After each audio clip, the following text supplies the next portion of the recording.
अल्हम्दुलिल्लाहि रब्बिल आलमीन वस्सलातु वस्सलामु अला सय्यिदिल अंबियाइ व खातमन नबिय्यीन मुहम्मदिन व आलिहि व सहबिहि अजमईन अम्मा बाद।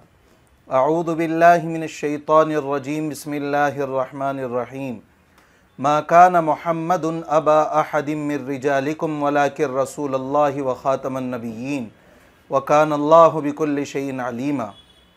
मुअज़्ज़ज़ व मोहतरम सामईन, हमारे नांदेड़ शहर में गुज़िश्ता चंद दिनों से शकील बिन हनीफ़ के नाम से एक फ़ितना तेज़ी से उभर रहा था, जिसका ताक़ुब करने के लिए हमारे शहर के चंद मुतहर्रिक उलमाए किराम व मुफ्तियान किराम ने इसका ताक़ुब किया और ऐसे अफराद को और उनके हवारियीन के साथ पकड़ा।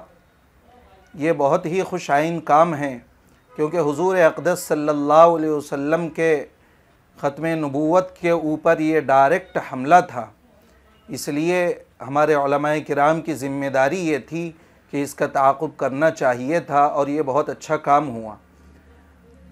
हुज़ूर पाक सल्लल्लाहु अलैहि वसल्लम के ज़माने ही में हुज़ूर पाक सल्लल्लाहु अलैहि वसल्लम ने फ़रमाया कि आने वाले ज़माने में नए नए फ़ितने उभरेंगे।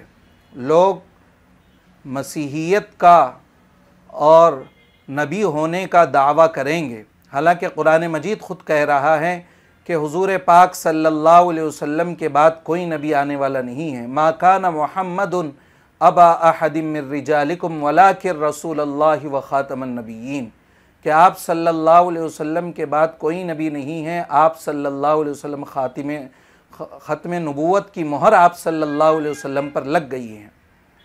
लेकिन इसके अलावा जो है, अभी मौजूदा दौर में जिसने शकील बिन हनीफ़ के नाम से जो फितना उभरा है, ये बिहार का रहने वाला शख्स है, उस्मानपुर का। और उसने दहली में पहले सुकूनत इख्तियार की और वहाँ पर उसने मसीहियत का दावा किया, फिर मसीहियत के बाद महदवियत का दावा किया, और दावा करने के बाद उसने दहली के मुख्तलिफ़ महल्लों में और इलाक़ों में इसकी तबलीग शुरू कर दी। और इसकी ये नाकाम कोशिश ज़्यादा दिन नहीं चली और कुछ लोगों ने, वहाँ के मुतहर्रिक लोगों ने उसको शहर बदर किया। तो उसने औरंगाबाद के अंदर मुस्तकिल सुकूनत इख्तियार की और वहाँ पर अपनी तबलीग को शुरू किया, और सादा लौह मुसलमानों को पकड़कर, अनपढ़ और जाहिल मुसलमानों को पकड़कर उसने अपनी तबलीग को शुरू किया।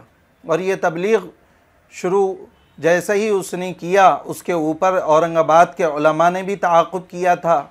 और उस वक्त जो है, नांदेड़ में मजलिस तहफ़्फ़ुज़ शरीयत के नाम से एक मजलिस है, उन्होंने भी इसका ताक़ुब किया। और जो है, हज़रत मौलाना ख़िज़र ख़ान साहब जो निज़ामाबाद के थे हैं, उनके भी मुस्तकिल बयानात नांदेड़ में हुए। लेकिन सूरत हाल ये हुई कि चराग़ तले अंधेरा, और नांदेड़ में ही फिर ये फ़ितना उभरने लगा। और उस आदमी को पकड़कर उलमाए किराम ने जो है शहर बदर किया, और वह हैदराबाद अपनी बीवी बच्चों को लेकर चला गया। लेकिन इसका ताक़ुब कैसा करना चाहिए और क्या इसके लिए आगे लाए हमल होना चाहिए, इसके ऊपर गौर व फिक्र करने की ज़रूरत है। सबसे पहली बात तो ये है कि जो अनपढ़ और जाहिल मुसलमान हैं, जो सादा लौह मुसलमान हैं, जिनको इल्म दीनी मालूमात के बारे में ज़्यादा इल्म नहीं है, ऐसे लोगों को ये शिकार बनाते हैं। तो ऐसे लोगों के लिए ज़रूरत है इस बात की कि वो उलमाए किराम से अपने आप को मरबूत करें, और उलमाए किराम से ऐसे लोगों के बारे में बतलाए। अगर जहाँ कहीं भी पेश आता है मसला, तो सबसे पहले अपने महल्ले के मस्जिद के इमाम साहब को पकड़े और उनसे अटैच रहें, उनसे ताल्लुक़ में रहें। जब उनसे ताल्लुक़ में रहेंगे तो ऐसी सूरत हाल कभी भी पेश नहीं आएगी। आज उम्मत का यह हाल है कि उम्मत उलमाए किराम से दूर होती चली जा रही है। एक हमारे मुल्क के बहुत बड़े आलिम दीन हैं, उन्होंने फरमाया था कि जैसा आदमी अपना फैमिली डॉक्टर बनाता है, ऐसी एक फैमिली आलिम बनाना चाहिए। अब फैमिली आलिम बनाने के लिए सबसे बेहतरीन शक्ल ये है कि हम अपने महल्ले की मस्जिद के इमाम साहब को, जो आलिम साहब हो, हाफिज़ साहब हो या मुफ्ती साहब हो, उनको पकड़ कर जो है उसके बारे में अगर ऐसे सूरत हाल पेश आती है तो उनके बारे में उसको रोशनास कराए, उनको बतलाए कि ये सबसे पहला काम है, ये सारे अवामुन्नास का, मुसलमानों का ये सबसे पहला काम है कि हम जो है उलमाए किराम से अपने आप को मरबूत कर लें।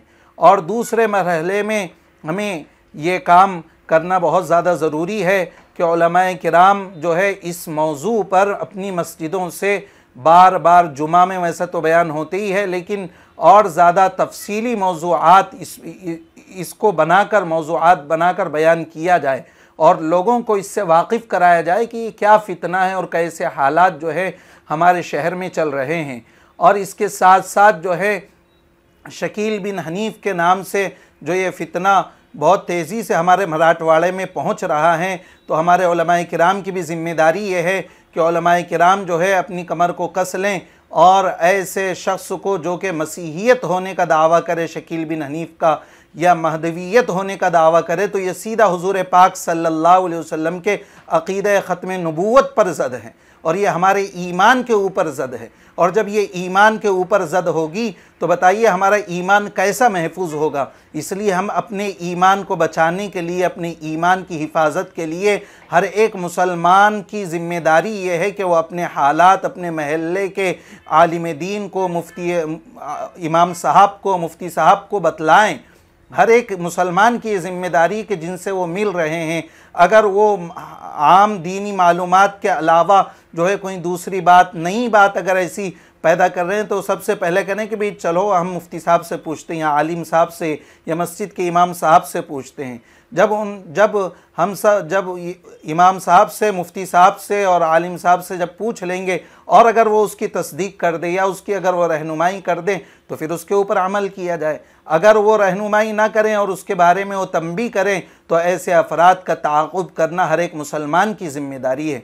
इसलिए नांदेड़ के शहरियान के लिए बहुत ज़्यादा ज़रूरत इस बात की है कि नांदेड़ के शहरियान जो हैं ऐसे मसाइल में अपने आप को मुतहर्रिक बनाएं, अपने आप को हसास बनाएं और ऐसे मौज़ूआत पर जहाँ पर ईमान सल्ब होने का, ईमान के ख़त्म होने का अंदेशा है, वहाँ पर अपने आप को ज़िंदा रखने के लिए अपने आप को ज़िंदा होने का सबूत दे और अपने ईमान की हिफाजत करें। अल्लाह रब्बुल इज़्ज़त से दुआ है कि अल्लाह ताला हम सबको इस पर अमल की तौफ़ीक़ नसीब फ़रमाए। व आखिर दावाना अनिल हम्दुलिल्लाहि।